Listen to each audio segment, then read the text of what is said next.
Olá, tudo bem? Vamos continuar a nossa gravação aqui, nosso estudo sobre o cativeiro babilônico.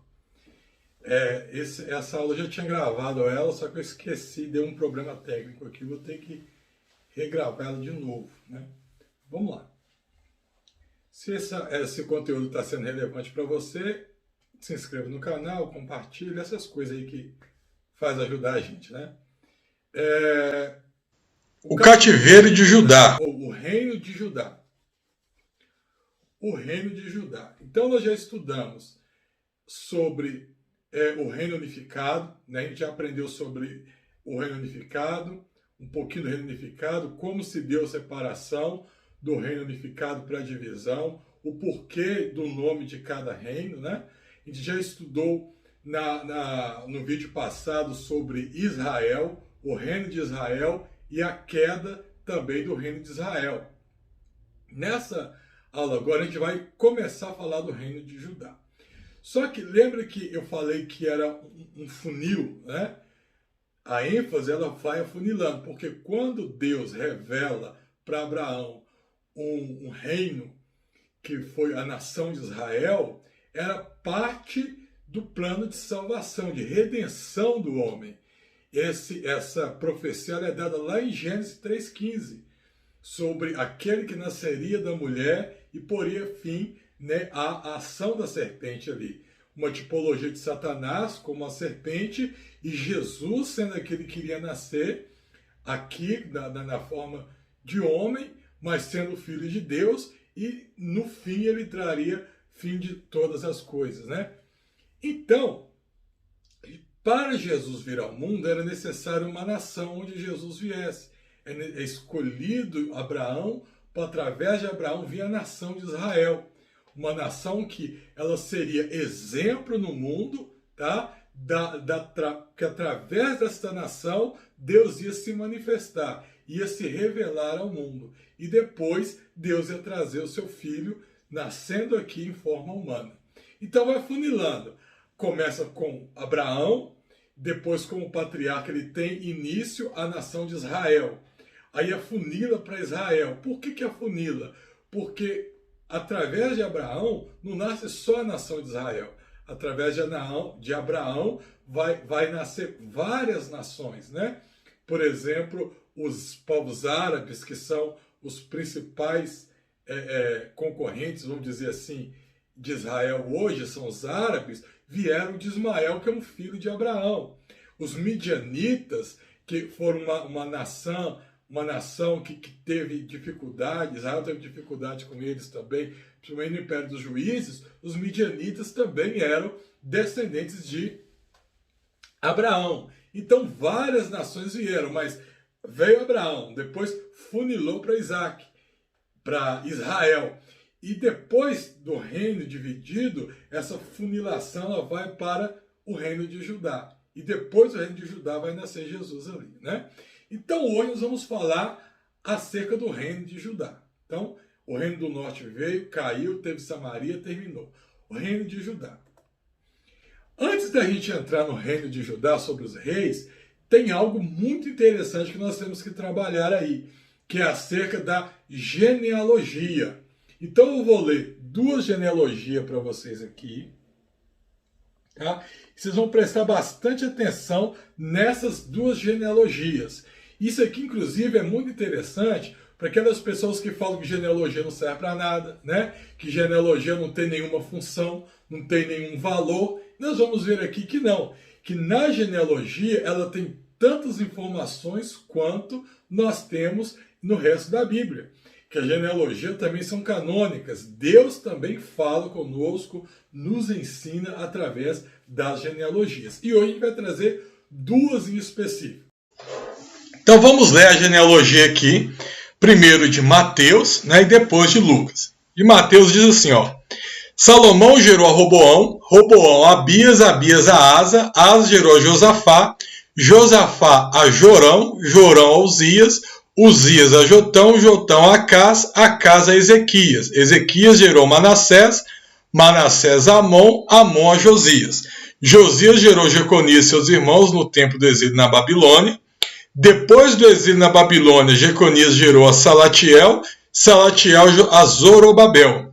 Zorobabel gerou a Abiúde, Abiúde a Eliaquim, Eliaquim a Azor, Azor gerou a Sadoque, Sadoque a Aquim, Aquim a Eliúde. Eliúde gerou a Eleazar, Eleazar a Matã, Matã a Jacó, e Jacó gerou a José, marido de Maria, do qual nasceu Jesus, que se chama o Cristo. Então nós vamos ver aqui algumas informações importantes. Isso aqui é a genealogia, desde Davi até chegar em Jesus. E perceba aqui que ela começa aqui, olha, com Salomão, né? E ela vai passando através dos filhos de Salomão. Então Salomão gerou Roboão, ou seja, Roboão teve um filho que foi Abias, Abias teve um filho que foi Asa, e assim vai prosseguindo a genealogia até chegar a Jesus. O que tem de relevante nisso aqui? Porque a descendência principal, principalmente de Salomão, era a descendência direta real, né? Quando se falava em descendência real dos reis de Judá, a descendência principal era a que vinha de Salomão. Partiu de Davi, Davi passa para Salomão e ela continua. Todas as nações que elas eram tomadas por algum império, geralmente o imperador, quando derrubava uma nação, ele pegava, o que ele fazia? Ele destruía aquele rei, destruía o império. Ele pegava o rei daquele lugar, matava ele, matava os seus filhos, né?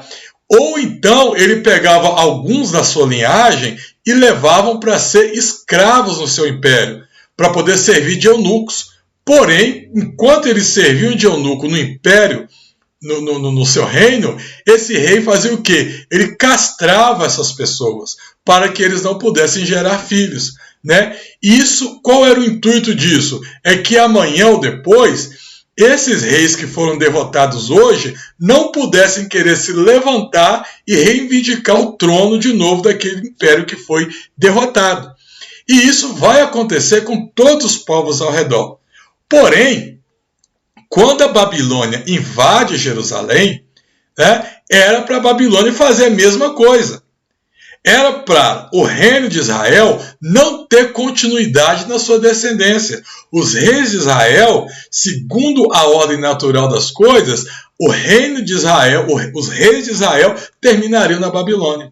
Só que quando eu começo a ler essa genealogia, eu tenho algumas informações interessantes. Primeiro eu vou ler aqui acerca de alguns reis, né? Alguns reis que destacaram, por exemplo, Josafá foi um rei que se destacou, que foi um rei que fez o que era bom aos olhos de Deus. Porém, Josafá também fez uma aliança com Acabe. E na aliança que Josafá faz com Acabe, ele acaba trazendo Atalia para o reino do norte, para o reino de Judá. E futuramente Atalia vai trazer uma dificuldade para o reino de Judá e principalmente a adoração a Baal. A adoração a esses deuses pagãos vem também através dali. Mais para frente eu vejo sobre Josias, né? Ezequias, que foi aquele rei que ora para que Deus conceda mais vida a ele. E depois vem Josias. E através dos filhos de Josias, né? Na época dos filhos de Josias, foi já o período do cativeiro. Ou seja, quando Josias chega, Babilônia estava começando a se levantar como império. E os filhos de Josias, que vai herdar o trono, foram os protagonistas desse movimento aí da Babilônia chegando. A palavra diz que Zedequias, se eu não me engano é Zedequias mesmo, que foi o rei que estava no trono no momento em que Nabucodonosor faz a última invasão. Zedequias é morto, os filhos de Zedequias são todos mortos diante dele, né? E Zedequias também tem os olhos vazados e morre. Mas nem toda a descendência de Zedequias, que era o rei de Judá, foi morto. Porque aqui me informa que Jeconias ele era um dos filhos de Josias, né? E quando fala que Jeconias era um dos filhos de Josias, ele pode tanto ser um filho direto de Josias, como ele pode ser um neto, ele pode ser um bisneto. Mas o que eu tenho certeza é que Jeconias ele era da linhagem direta de Josias, tá? E no período do exílio da Babilônia, ele é enviado para ali. E ele fica na Babilônia ali. Normalmente, ele consegue viver normalmente no período da Babilônia. Né? E quando termina o período da Babilônia, está aqui, ó, Jeconias gerou a Salatiel e Salatiel gerou a Zorobabel. O que é isso? A descendência real, ela vai para a Babilônia. Mas quando chega ali, os babilônicos não exterminam toda a descendência de Davi. Inexplicavelmente, eles permanecem vivos. E além de permanecerem vivos, eles têm liberdade de viver, construir família e ter filhos. Né? Isso não foi uma bondade do rei. Isso nos mostra que Deus ele tem controle sobre todas as coisas. Né? O rei da Babilônia, Nabucodonosor, ele estava agindo, mas ele, sem saber, ele estava sendo um servo de Deus, cumprindo uma orientação que era de Deus, que era para trazer um juízo sobre um povo desobediente. Mas Nabucodonosor, ele não tinha total liberdade para fazer o que ele quisesse sobre Judá, porque Deus estava mostrando que ele tinha o controle sobre todas as coisas. Né? E ele tendo o controle, ele permite que Nabucodonosor haja somente até onde ele dá oportunidade, somente até onde ele dá liberdade.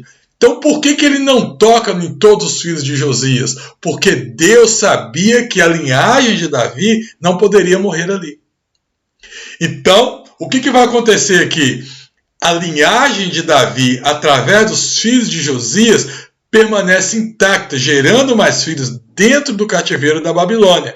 E aí o texto continua aqui, olha, que depois do cativeiro gerou Abiúde, Eliaquim, a Zorobabel, a Abiúde, né, Eliaquim, a Azó, que vai gerar Sadoc e Aquim, e a Eliúde, que gerou Eleazar, Matã a Jacó, Jacó gerou a José, que foi marido de Maria, a qual nasceu Jesus. Então aqui, ó, eu já tenho uma descendência que vem direto até chegar a Jesus.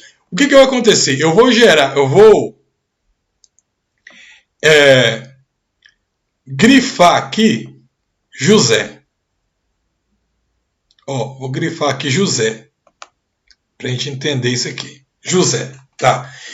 Vamos ver agora a outra genealogia, a que está lá em Lucas.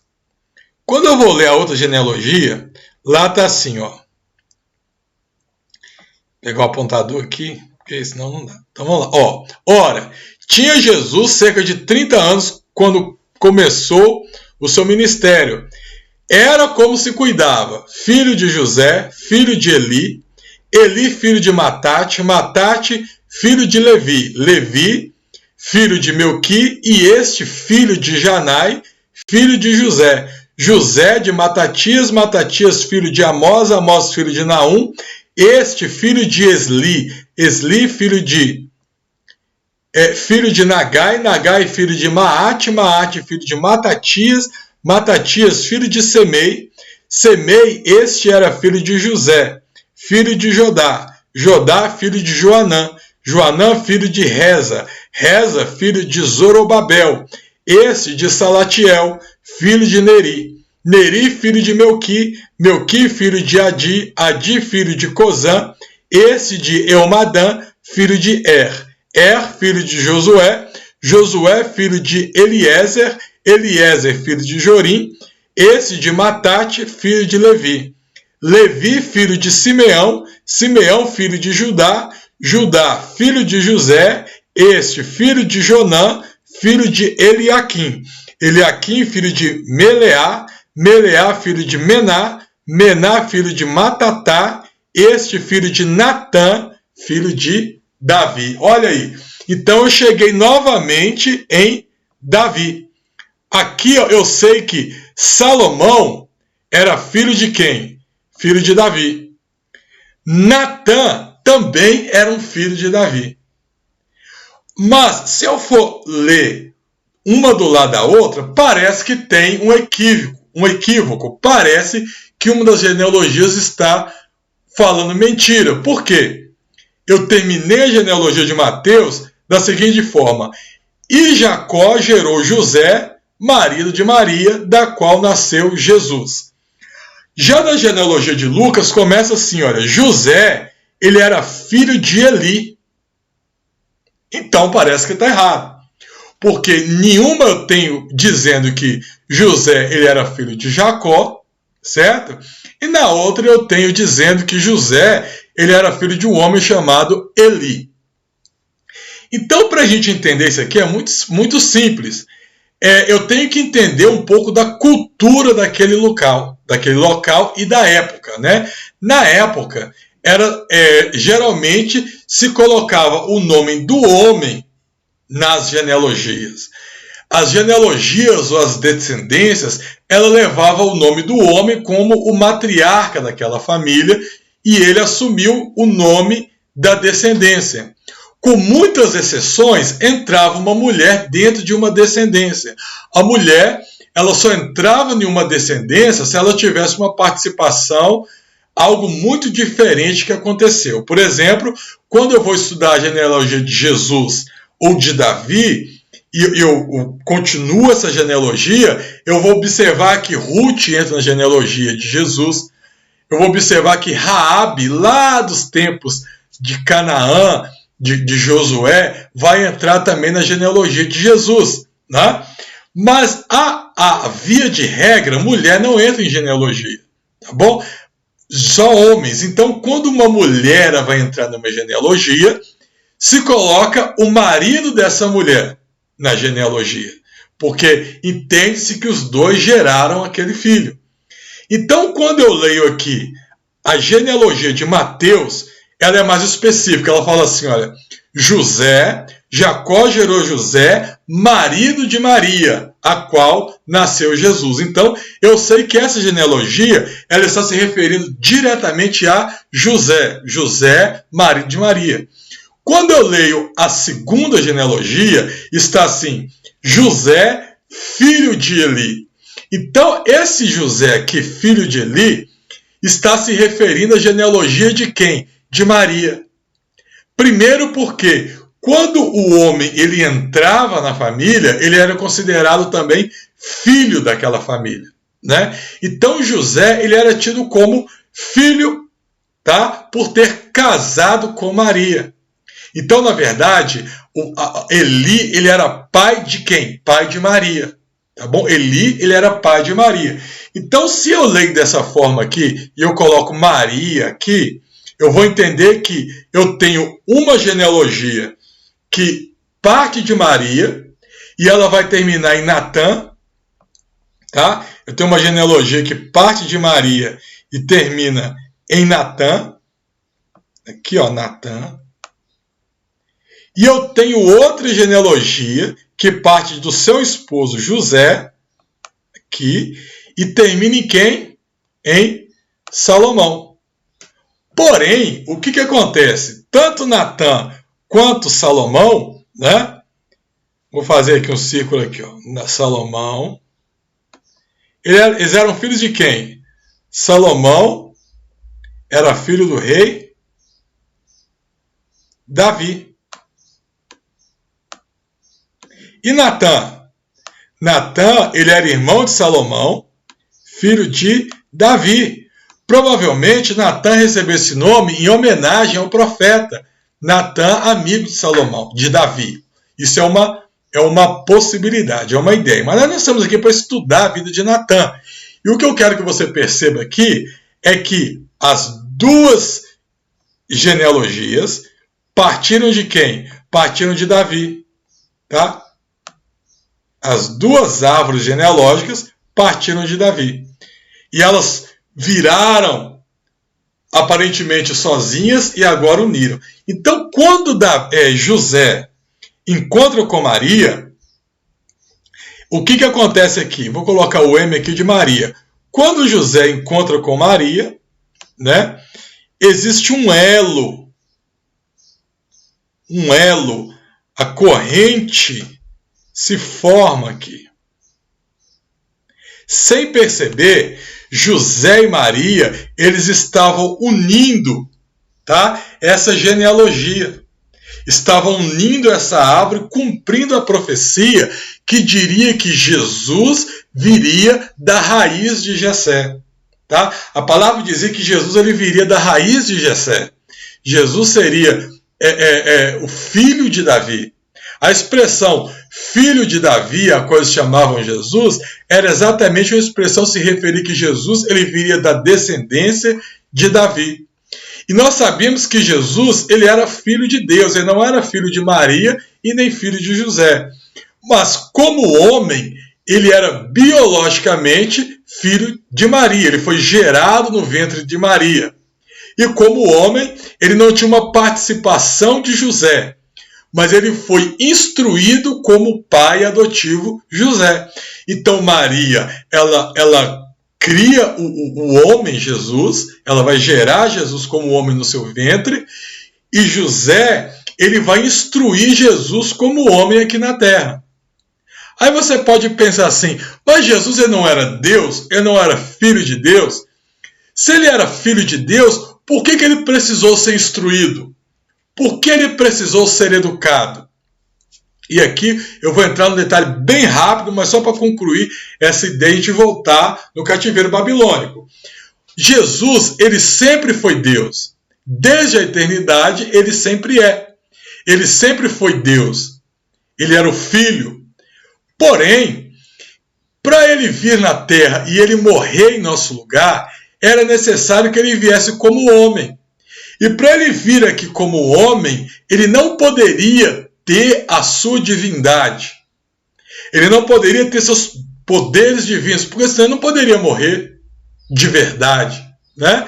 Então, para que isso acontecesse, ele não perdeu seus poderes divinos.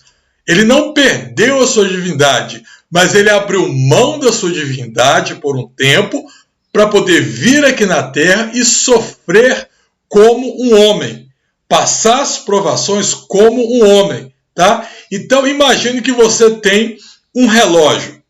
Vamos dizer que eu tenho um relógio muito caro. O relógio está aqui no meu pulso, né?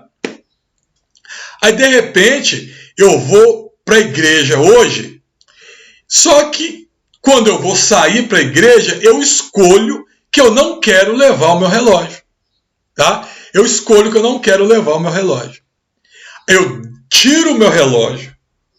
Eu tiro o meu relógio do pulso, coloco o meu relógio aqui guardado na minha casa e vou para a igreja sem o relógio. Vamos esquecer que eu tenho celular. Se alguém me pergunta as horas, Renato, quantas horas? Você tem um relógio bonito? Né? Eu vou falar assim, eu não sei as horas. Por que eu não sei das horas? É porque eu não tenho relógio? Não, eu tenho relógio. Mas naquele momento eu escolhi tirar o relógio do meu braço e deixar o relógio em casa. Então, naquele momento, eu não posso informar as horas para ninguém. Entende? Naquele momento, eu não posso virar a pessoa e falar assim, agora são 3 horas e 5 minutos. Por quê? Eu tenho o relógio. Tem como eu saber as horas, mas para mim, naquele local, naquele momento, eu escolhi ir sem o relógio. Então, naquele momento, eu não sei as horas. Foi o que Jesus faz. Tem um pastor que ele dá um exemplo ainda que dá para a gente entender melhor. Ele usa nesse exemplo, por exemplo, um Porsche. E ele diz assim, olha, no exemplo desse pastor, ele fala assim, vamos supor que eu tenho um Porsche. E o meu Porsche é muito bonito, muito caro, em um local que ninguém tem. Todo mundo sabe que eu tenho um Porsche. Todo mundo me vê andando na rua de um lado para o outro com esse Porsche, certo? Só que um dia eu quero acompanhar um colega meu até a casa dele. E ele também precise que eu o acompanhe até a sua casa. Porque ele não consegue ir a pé. Ou ele não consegue ir sozinho. Só que também ele não pode ir de carro. Ele não pode ir de carro. Ele tem que ir a pé. O que eu faço? Eu deixo o meu carro na garagem e vou a pé com esse amigo meu até a casa dele. Se alguém encontra comigo na rua, eles podem dizer assim, ô irmão, cadê o seu Porsche? Eu falo assim, ele está na garagem. Mas por que você está andando a pé? É porque o meu colega precisa que eu vá caminhando com ele e eu quero ir caminhando com ele. Então eu pergunto para os irmãos, o fato de eu ir caminhando a pé com meu amigo para a casa dele significa que eu não tenho mais o Porsche? Não. Significa que eu tenho o Porsche, mas eu escolhi deixar ele em casa. O fato de eu ter o Porsche e deixar o meu Porsche em casa significa que eu não estou indo de verdade com o meu amigo caminhando, passando o mesmo cansaço, sofrendo com ele? Não, significa que eu estou sofrendo com ele, eu estou caminhando com ele, eu estou cansando junto com ele. A diferença é que eu escolhi não usar o Porsche, eu escolhi ir a pé. Porque se eu fosse ele caminhando e eu pegasse o Porsche e fosse junto com ele, eu não ia cansar com ele. Eu não ia sofrer o cansaço junto com ele. Eu não poderia ajudar nesse momento, porque eu não ia saber a experiência que era andar a pé, porque eu tinha um Porsche. Então, quando Jesus ele vai descer, ele abre mão dos seus poderes. Mas tem jeito, irmão? Tem! Por quê? Porque os poderes de Deus, a divindade de Deus, não controla Deus. Nada é maior do que Deus, nem os seus poderes. Deus está acima de tudo, não é isso que a gente aprende? Deus não tem o controle de tudo. Então, se Deus controla tudo, ele controla inclusive os seus poderes. Ele controla os seus poderes para ele decidir se ele quer ou não usá-los. Um super-herói, por exemplo, aqui, ele não consegue controlar os seus poderes, mas Deus consegue. Geralmente um super-herói retratado aqui, ele tem os seus pontos fracos, né? Eu não sei se alguém está percebendo, eu estou usando a cabeça de um super-herói aí, né? Ele tem seus pontos fracos, mas Deus não. Deus ele tem o controle de escolher quando ele quer usar e como ele quer usar. Então, quando Deus ele desce, ele precisou abrir mão por um momento dos seus poderes divinos. E aí é como se ele deixasse o Porsche na garagem. É como se ele deixasse o relógio em casa. E ele vem aqui como um homem de verdade. Então, quando ele nasce como homem, abrindo mão por um momento dos seus poderes lá em cima, ele nasceu literalmente como homem. Então, ele precisou ser educado. Ele precisou aprender tudo do zero. Por quê? Se ele viesse aqui como Deus, sabendo de tudo, a morte dele não teria efeito. A expiação na cruz não funcionaria. Então ele vem aqui e ele precisa aprender. Ele passa a fase de bebê, de criança. Ele precisa aprender todas as coisas. Ele precisa aprender como uma criança normal aprende. Ele precisou crescer como um adolescente, como um jovem. Ele passou por todas as fases. E ele nunca pecou. Ele nunca cometeu pecado moral.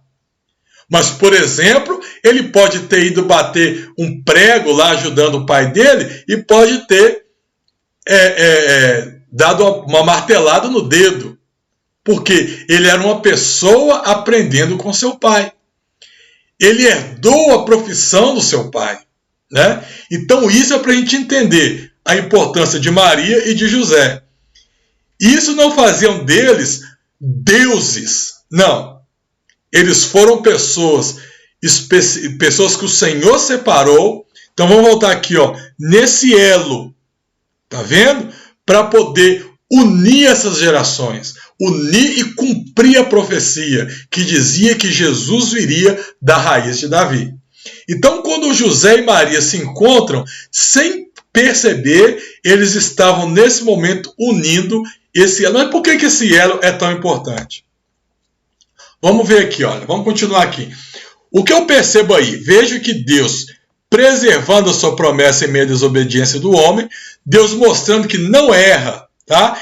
E não volta atrás na sua palavra, havia uma promessa de que o Messias, Jesus, nasceria da linhagem direta de Davi. Olha aí. E se considerarmos que, estando na linhagem falando da linhagem real, isso era quase impossível de acontecer por causa da desobediência do povo e, como eu mostrei, por causa da situação da Babilônia. Então, uma das profecias que apontavam, tá, acerca disso, deixa eu voltar o laser aqui, o apontador. Uma das profecias que apontava acerca disso é essa aqui, ó, Isaías capítulo 11, do versículo 1 ao 10. Olha o que falava essa profecia. Vamos ler. No tronco de Jessé sairá um rebento. Do tronco de Jessé. Jessé era pai de Davi. E das suas raízes, veja que é mais de uma, um renovo. Repousará sobre ele o Espírito do Senhor, de sabedoria, de entendimento, o Espírito do conselho, de fortaleza, o Espírito do conhecimento, do temor do Senhor. Deleitar-se-á no temor do Senhor. Não julgará segundo a vista dos seus olhos, nem repreenderá segundo o ouvir dos seus ouvidos, mas julgará com justiça os pobres, decidirá com equidade a favor dos mansos da terra, ferirá a terra com a vara da sua boca, e com o sopro dos seus lábios matará o perverso. A justiça será o cinto dos seus lombos, a fidelidade o cinto dos seus rins. O lobo habitará com o cordeiro, o leopardo se deitará junto ao cabrito, o bezerro e o leão novo e o animal cevado andarão juntos, e um pequenino os guiará. A vaca e a onça pastarão juntas, as suas crias juntas se deitarão, o leão comerá palha como o boi, a criança de peito brincará sobre a toca da áspide, e o já desmamado meterá a mão na cova do basilisco. Não se fará mal nem dano algum em todo o meu santo monte, porque a terra se encherá do conhecimento do Senhor, e como as águas cobrem o mar, naquele dia recorrerão as nações à raiz de Jessé, que está posta no estandarte dos povos, e a glória lhe será a morada. Então aqui é uma profecia lá no livro de Isaías, concedida por Deus a Isaías, acerca de Jesus. E eu tenho que entender aqui que algumas partes dessa profecia já se cumpriram, tá? Algumas coisas ainda não se cumpriram. Algumas coisas que estão aqui vão se cumprir no final dos tempos, durante o milênio, que essas coisas vão se cumprir. Mas nós não vamos entrar em detalhes acerca disso, porque isso já é escatologia e já seria um outro assunto. Nós estamos falando aqui do cativeiro da Babilônia. Então, o que me chama a atenção aqui é o tronco e as raízes. Então, veja que fala de raízes, ou seja, o tronco estava aqui, Jessé, e depois veio Davi. Ele teve raízes, né? O para baixo teve raízes. Essas raízes se ramificaram, só que elas se uniram de novo. Quando essas raízes se uniram em José e Maria, esse elo se uniu, nasceu o filho de Jessé. Nasceu o filho de Davi, o leão da tribo de Judá, que foi Jesus, continuando essa profecia, tá? Dando origem a essa profecia, porque aqui falava acerca de Jesus, só que daqui a pouquinho essa profecia vai continuar. Então, isso aqui é uma das profecias que mostraram. Percebemos aqui algumas coisas interessantes. O texto fala de coisas que ainda não aconteceram, mas é outra coisa que eu não mostrei. O texto, então, diz que do trono de Jessé, pai de Davi, imagine uma árvore aí, o texto diz as suas raízes. Então, por isso era necessário que a descendência de Davi se mantesse para o cumprimento da profecia. Foi o que eu expliquei lá na época das genealogias. Veja na descendência de José, que vai até Roboão, que eles passam pelo cativeiro, mas lhes é permitido que vivessem normalmente e tivessem filhos. Do outro lado, nós vemos a descendência de Maria, que vai até Natã, irmã de, não Roboão, de Salomão, tá? Irmão de Salomão, filho de Davi. Quando José e Maria se unem, tem ali então o momento perfeito e único das raízes do tronco, da árvore genealógica de Davi. E quando diz que recorrerão as nações à raiz de Jessé, está falando o que acontece hoje, por exemplo, onde sabemos que Jesus ele é o único caminho que nos dá direito à salvação. Mas isso aqui, as pessoas se recorrerão, vai cumprir totalmente no fim dos tempos também, que é um assunto escatológico. Agora que eu já sei a importância da nação de Judá, nós vamos voltar então aos reis e de lá nós vamos entender o que aconteceu. Tá? Então agora que eu entendi a importância da nação de Judá, porque é através dessa nação que elas vão passar por tudo e depois ia nascer Jesus, tá? Jesus ia nascer ali agora dessa nação, então eu já entendi a genealogia, eu já entendi que Jesus está nessa nação, eu vou fazer então agora como a gente fez na tribo do norte, no reino do norte, e vamos falar sobre os reis que passaram até chegar no cativeiro babilônico. Porém, nós vamos fazer isso no próximo vídeo, para não ficar muito extenso, tá? O vídeo ficar por partes separadas e você ter a oportunidade de estudar com mais calma isso daí, tá? Então, no próximo vídeo, nós vamos continuar aí falando acerca dos reis de Judá. Um breve resumo, é lógico, muito rápido, mas só para vocês entenderem alguns pontos e a gente já vai chegar no cativeiro, tá bom? Que Deus abençoe e até o próximo vídeo.